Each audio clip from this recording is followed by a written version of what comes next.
going first, I guess.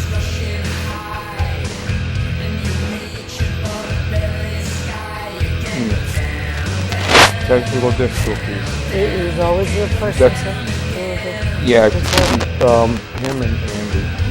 Andy's done like 2 shows. He's done 2 shows as well. But last time, it's never happened before. This is our luck.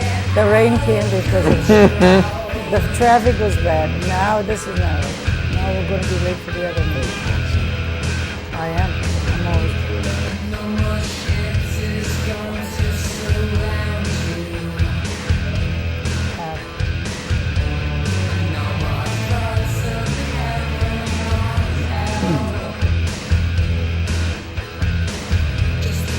It's another 5 minutes.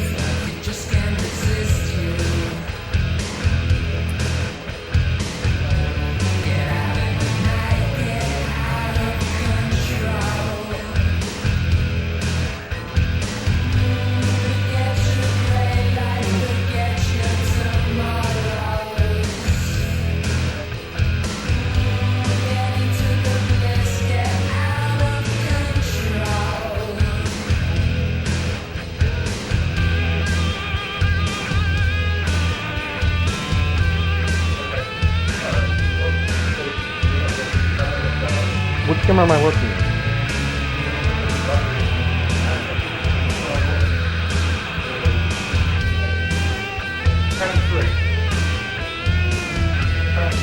Which one am I looking at? Yeah. Which camera am I looking at? That one. And which camera are we looking? No, don't worry about that. right. You look at it. I have to, when I start, then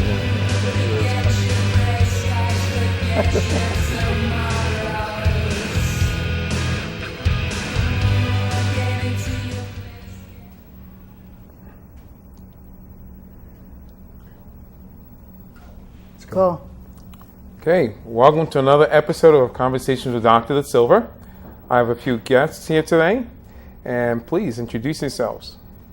Latifa Woodhouse, a mother, a teacher, a member of the Unitarian Universalist Congregation of Shelter Rock, presently serving on the board of the UUA, the Unitarian Universalist Association, which is our denomination. So happy to be here. I'm glad that you're here. And I'm Colin Woodhouse, assistant to Latifa Woodhouse. And please, what are we talking about today? What is the title of this show? Well, you know, we thought it would be helpful to talk about the refugee crisis and how we got involved as a family. We started back in 2015 when we saw that the international picture of Alan Kurdi, this young Syrian baby, washed ashore in Turkey, laying face down, and being picked up by a Turkish soldier. And I couldn't understand how this could happen. And it started me looking into what's going on, because I heard about the refugee crisis, but it was something distant. And then this just struck a chord in me, because we have 4 children. And when I went back to We have 5 children. 5 children, sorry. When we went back to, we try to forget that one. But I went back to the congregation. I happened to talk to a Turkish congregant, and he was saying, "Did you see that picture? I can't believe it. Here's this young baby, extremely well dressed with booties on, and somebody the mother really cared for him, and he's now dead." And so we started looking into what was going on, and I saw something on the internet where there were like 20 or 30 boats crashing ashore onto Lesbos, and people were throwing their tubes up, and they were yelling Allah Akbar, and they were running out of off the boats and kissing the earth. And I thought, this is bigger than I ever thought.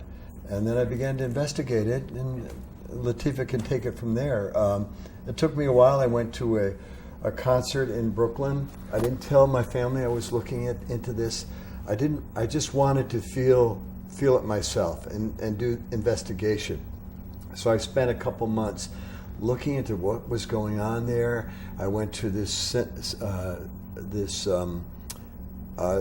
Concert. It was a concert in Brooklyn on behalf of Syrians, and I got more information, got to meet some people, got to find out where references were, and there was an information site for volunteers, and that began my serious sense of where I should be doing something.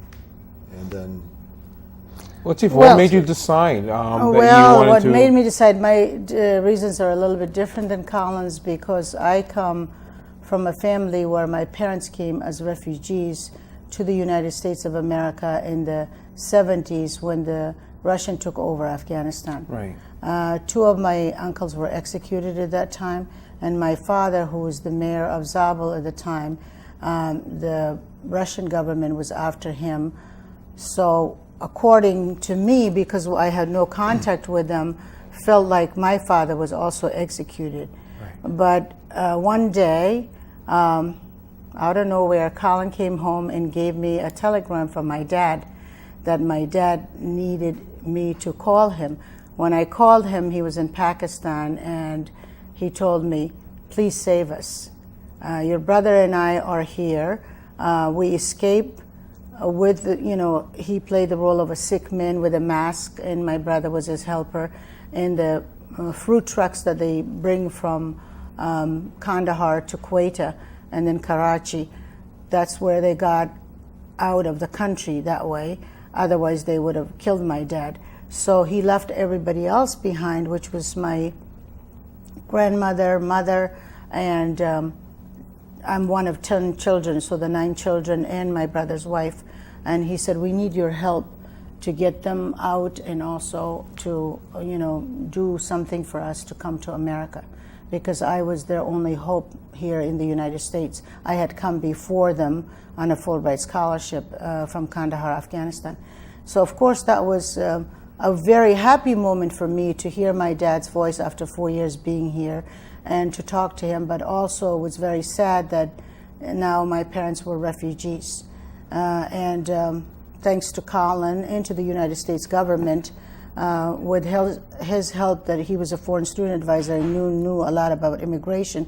Right. We both went to the State Department, and they sent a special officer to interview my father, my mother, and my brothers and sisters. At the time, they had all come, this is after 6 months, and gave them a refugee status. So I know what my parents went through. I know what my brothers and sisters went through. Their life from what it was in Afghanistan changed to a one-room bedroom for 13 people living, and practically their skin came off, they got lice, all kinds of other diseases in Pakistan, in Karachi, Pakistan, because of the weather was hot and they didn't have enough food to eat. And I know what that was like firsthand.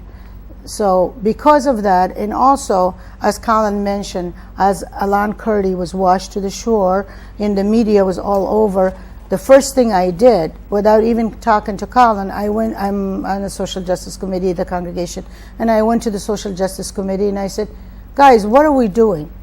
Look at the media, look at what's happening in the other side of the world. And they said, well, what would you like us to do? I said, I would like, and I was also on the board of trustees of my congregation, serving as a board member at large. I said, let's do a petition for our large grant, and let's go and help these refugees. And yes, I had great support from my Social Justice Committee. We did a petition, 35 names, went to the board unanimously accepted it, and the congregation was kind enough during the process of our large grant the year, gave $200,000 for the refugee crisis in Greece. And we sent $100,000 through the Unitarian Universalist Service Committee, and the other $100,000 went to SAM, which is Syrian medical staff, at the board of Jordan and Yemen. So that was a great thing, but I didn't sit still with that, because Colin and I said, okay, this is the congregation help, and that's great. But what are we going to do as a family? Because we are, the title of this talk is A Local Activist family from Long Island involved in the refugee causes, in the refugee issues. So he and I, and then we shared, it was Thanksgiving actually, our whole family was there, all my daughters, my son, and we said, "What, your dad and I are going to go to Lesbos, into Athens, Greece. What do you guys think?" And of course, one of my daughter, Alexandra Woodhouse, who is my social justice queen, I always call her, she says, "I'm going too," And then the other one said, "Well, how could we help?" Because they all have jobs and they were all working.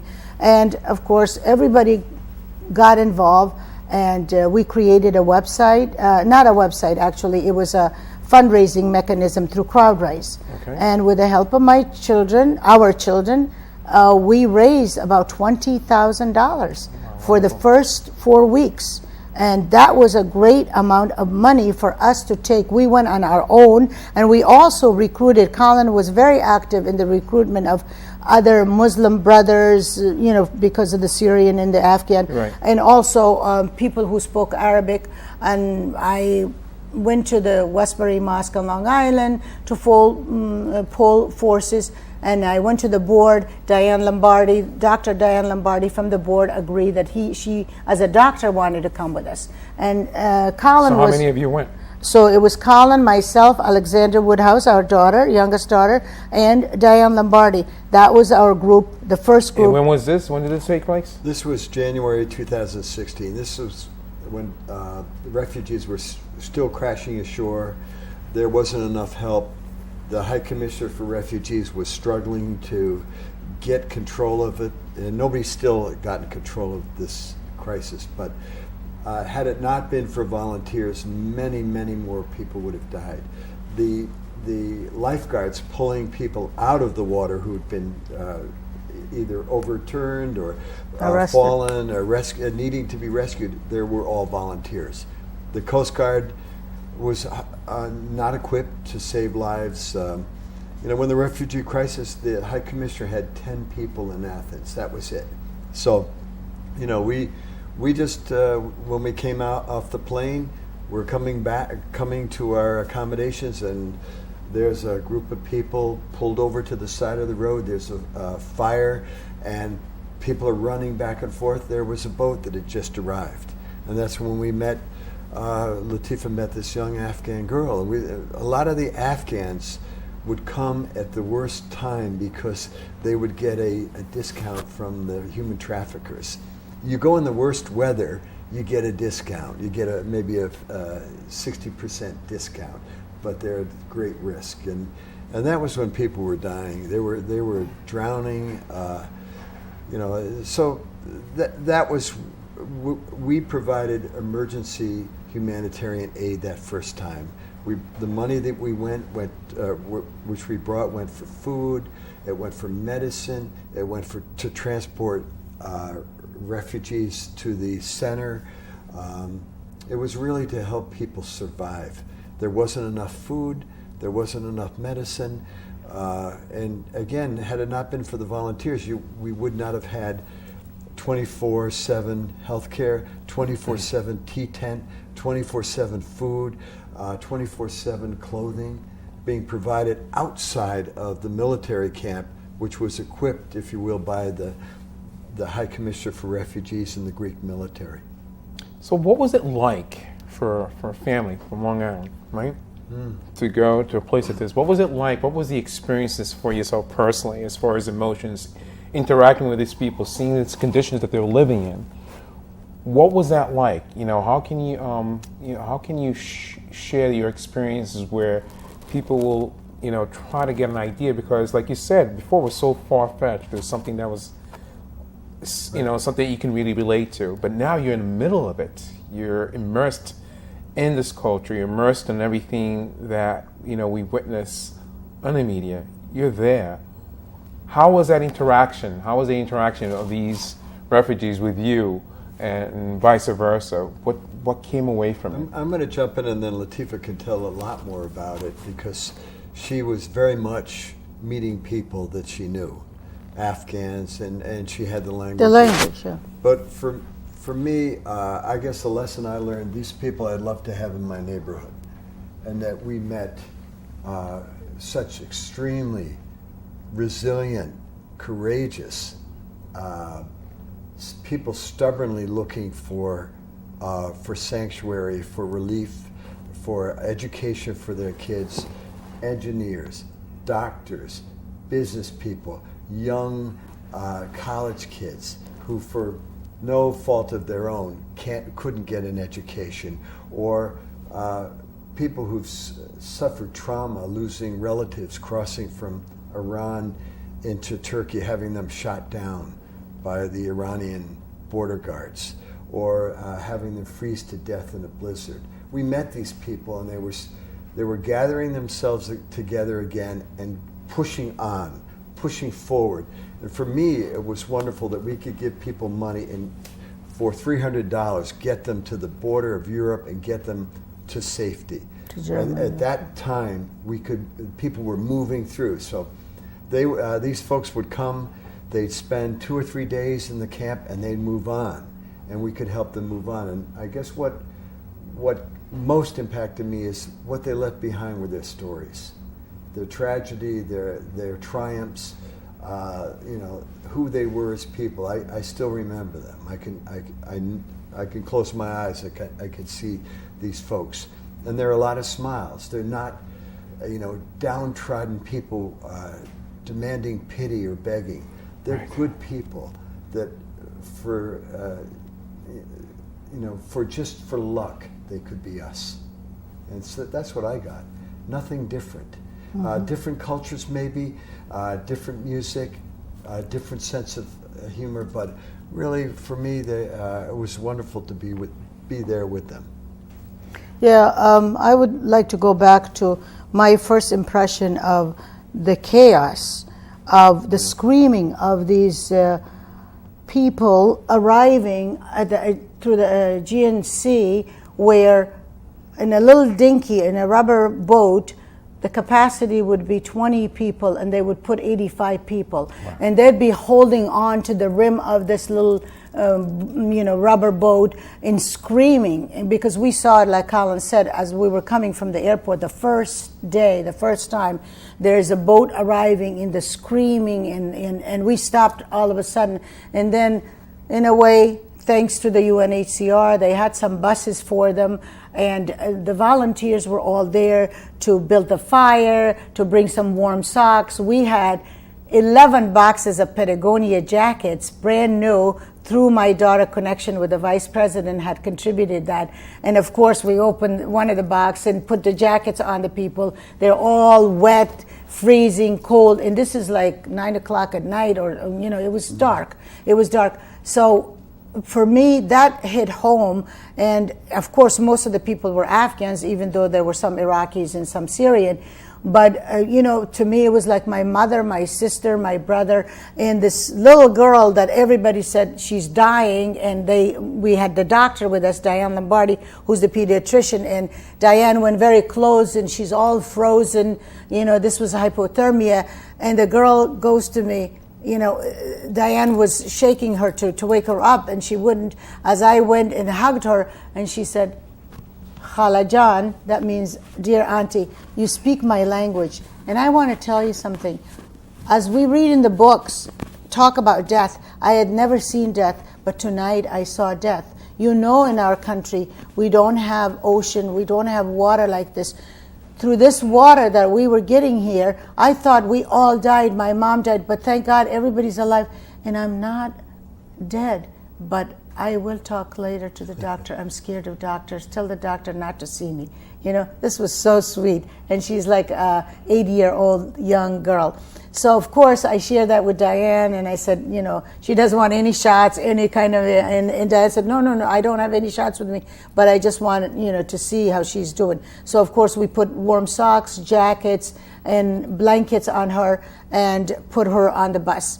So the scene was pretty chaotic, but the hope was that in 2 or 3 days, these people, this was a happy time at that time, would be able to get to the border of Macedonia and go to Germany or Sweden or Norway, the countries that were accepting them. So that was good. But believe me, the 4 weeks we were there, I did not sleep, not one night. And Colin would wake up at 5 o'clock and say, "What are you doing yourself?" Because during the day, from 8 o'clock to 10 o'clock at night, we would be with them. You know, Colin, myself, Alexandra, and Diane in the Health Point Center. I would be, my blessing was that I speak 4 languages. So the languages were the most helpful vehicle that and tools I had, because I speak Farsi, Pashto, and most of these people from Afghanistan speak these 2 languages. Then I speak a little bit of Urdu. There were a lot of Pakistanis from there. And then I speak Arabic, which most Syrian and Iraqi, and plus I grew up Muslim and I understand their rituals, their tradition, their culture. So I was right there in the middle, and they would either call me Khala, which is auntie, or they would call me sister, or I was their mother, or I was their everything. I mean, at the end,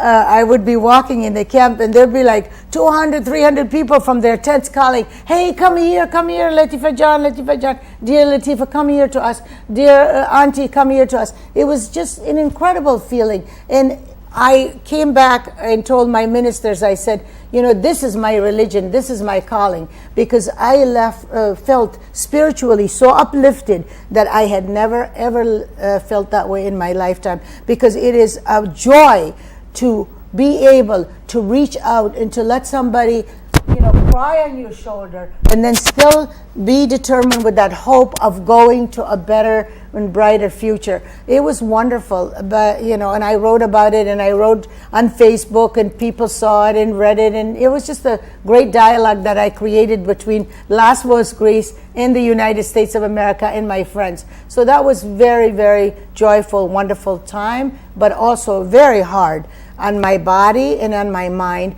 because of what these people were going through. I was going through the same kind of feeling. Yeah.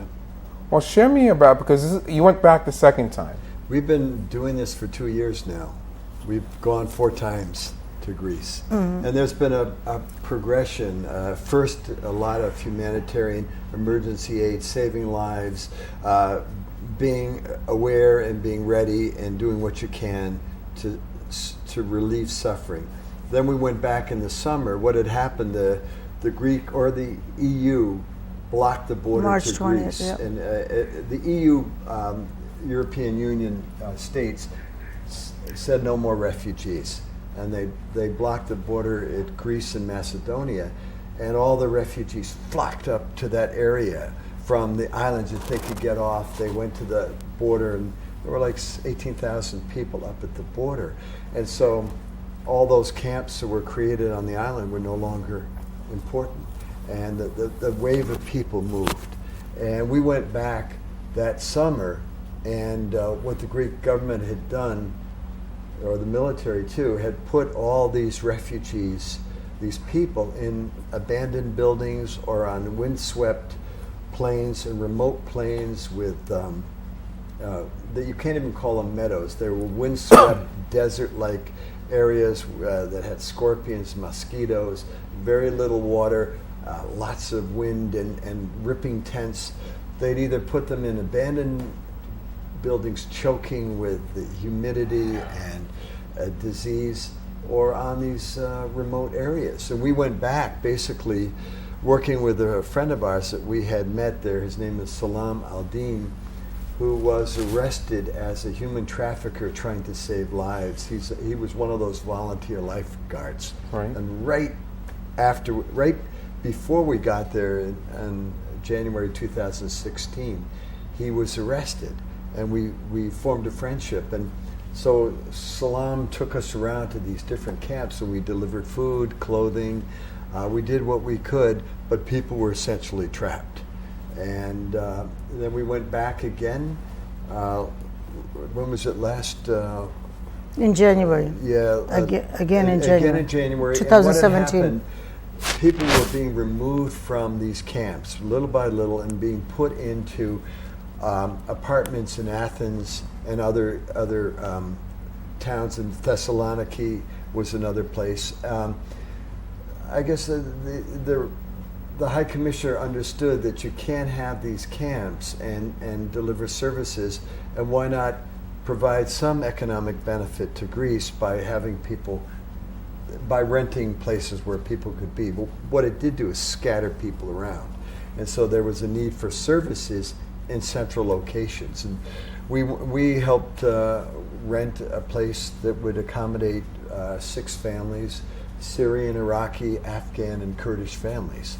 And we were able to give enough money to keep that apartment going for 3 months, and we just went back and it's still in operation. And we also provided food.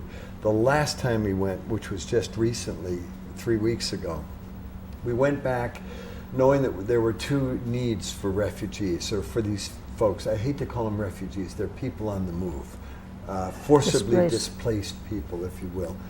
One was the continuing need for humanitarian aid. It's getting worse than when we first went.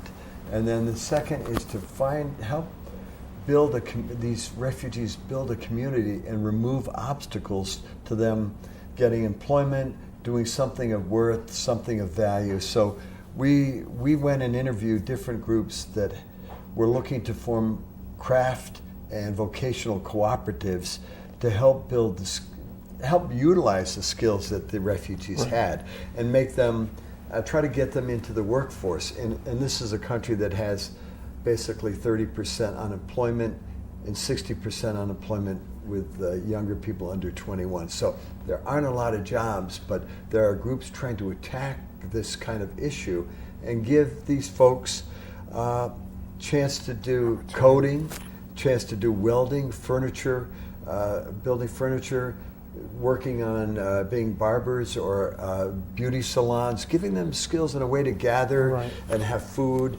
And so we've evaluated a few that we found that were doing really good work in a very humane, very wonderful way in partnership with refugees. And we'll be talking to our board about trying to form these partnerships and providing money and resources and volunteers to come from the United States to partner with refugee communities. Well, 2 things I want to mention that Colin probably didn't go to it. One, every trip we took, 1 or 2 of our children went with us. Yeah. So that was wonderful. A blessing. And the other thing that we did is last year in the end of 2016, the beginning of 2017, we created a nonprofit called Shared Humanity. And presently we have about 8 board members. I'm the president of the Share Humanity, and Colin is the treasurer of Share Humanity. And through Share Humanity, again, we're trying to not only create awareness and education among the people of the United States of America, but among the people of the world, to say we are one human being, regardless of what religion, what skin color, what ethnic group.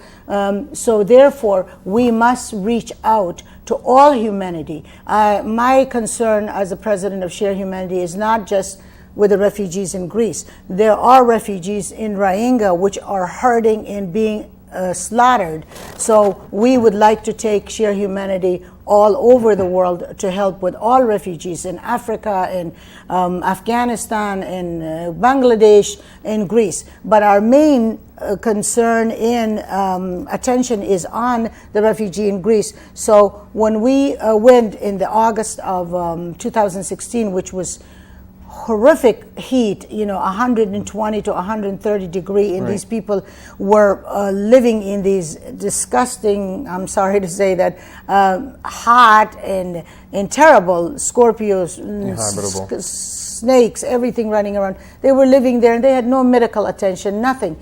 So we were able to give some kind of help to these people. But then the second time, the third time we went as teachers. I taught at a camp, Unifita, in the north of Athens, and we took 5 people with us from our community on Long Island, which, 2 were Afghan American teachers. They both taught at the camps. We provided that opportunity for them. Colin taught and also did work with children and did carpentry and bicycle fixing, and he created a workshop there for the kids to fix their bikes. And Lisa Di Benedettos, who was a former member of our congregation, who's a psychotherapist, she came with us and she played that role. So it was wonderful. Every time we have created some change and some awareness. Until we built the Share Humanity. In this time that we went, Artemis Tchaikovsky, who's the grandson of the Sharp, who's made the movie with Ken Burns, you know, the Sharps War defying the Nazis, he sent a specific filmmaker with us. He wanted to go with us, but Colin said, no, it's not good for you. He's a young disabled man. So he sent a filmmaker with us, and we have made a film about this, you know, the refugee camps and the situation presently. It will be lunch on June the 20th, which is a National United Nations Refugee Day. And the other thing we did this time was also, just like Colin mentioned, through our connection, my daughter works for UNICEF. With UNICEF, we were able to meet their officers in Athens and their officers in Lesbos, Greece. And to top it off, again, once again, I thank my congregation for their generosity of a large grant that last year, through Alexander and Sophia's reinforcement and talk in front of the congregation, they received that grant. That grant paid off so well. We saw the building. The opening of the building was the day that we arrived in Lesbos, and we were invited to that. And it was a beautiful building for children, women, and men, educational classes, quiet space, and daycare. That was all in that UNICEF building in Lesbos, Greece, built by only $35,000 of the Shelter Rock money. The other money, Shelter Rock gave a $100,000 grant, was spent on the staff in other Blue Dot centers all around Athens and in the Balkans. So, you know, good work pays off. Right. And we want more of the support of the congregation, but we also want more support for Share Humanity, that people like us, one family, can make such a big difference. And if we all get together, the ripple effect would be greater, and we could all reach to humanity. That's wonderful. So let me ask you, so, you know, what would you want, you know, having this opportunity here for the public to know how they could get involved, or how they could make such a difference? Because I'm sure there's a lot of people that feel sympathetic, but they don't know where to start, where to go. You know, how would you want them to assist and to be part of this and make this reality? Sure. Well, as I said before, we have now a nonprofit that is specifically, every dime that goes to that nonprofit, it's a 510c tax deductible, is going directly to benefit the refugees. Okay. When we make these trips, we pay our own way, we pay our own hotel, we pay our own food. So nothing of that is coming to us, unless it's specifically designated the money for a purpose. Okay. So then that's a different thing. So please, we have our website, which is called sharedhumanityusa.org.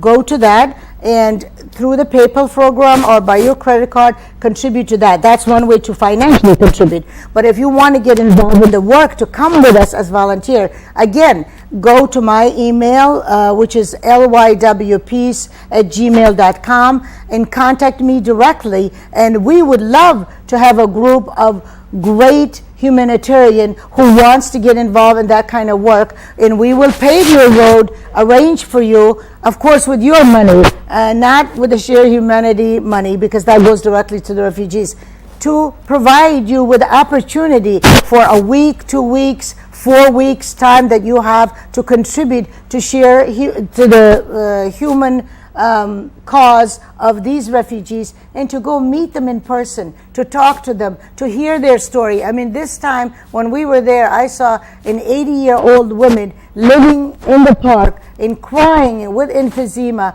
and had no place to go. And my heart broke for her, and she said, could you please get me something, someplace, you know.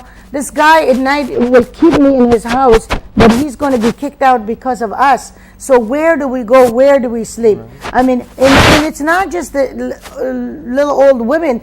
There are children. There are young men who have been sexually trafficked by the people in Greece. These people come from different, from Romania, from Algeria, from whatever, and these young men, for $10, for $15, they are performing all kinds of acts on them, which is heartbreaking again. And the other thing is, we went to a park called the Alexandria Park in Athens, which is totally a heroin and a drug infested park.